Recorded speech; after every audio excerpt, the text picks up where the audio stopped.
और अब एक अहम अपडेट दे दें आपको। देवबंद में जमीयत उलमा हिंद के इजलास का आज दूसरा दिन है। बड़ा अपडेट दे रहे हैं आपको। जमीयत उलमा हिंद के इजलास का आज दूसरा दिन है।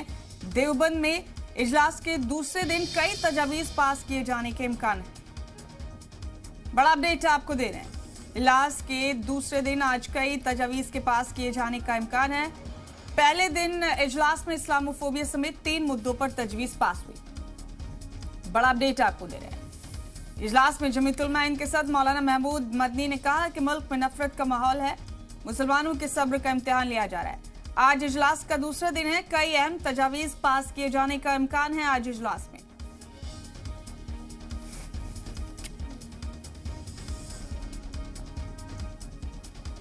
जमीयत उलमा हिंद का इजलास था जिसमें पहले रोज पूरे मुल्क से करीब 5000 उलमा ने शिरकत की। मुख्तलिफ दानिशवरान ने भी शिरकत की इस इजलास में।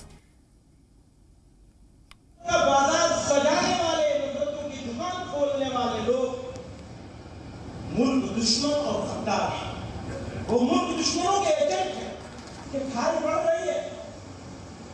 इस खाई को घटाने की जितनी जिम्मेदारी हमारी है, उससे ज्यादा जिम्मेदारी सरकार की है और हमारी मुल्क की। एकता और अखंडता की बात करते हैं, देश के अखंड भारत बनाने की बात करते हैं, और मुल्क के मुसलमानों का रास्ता चलो दुश्वार कर दिया।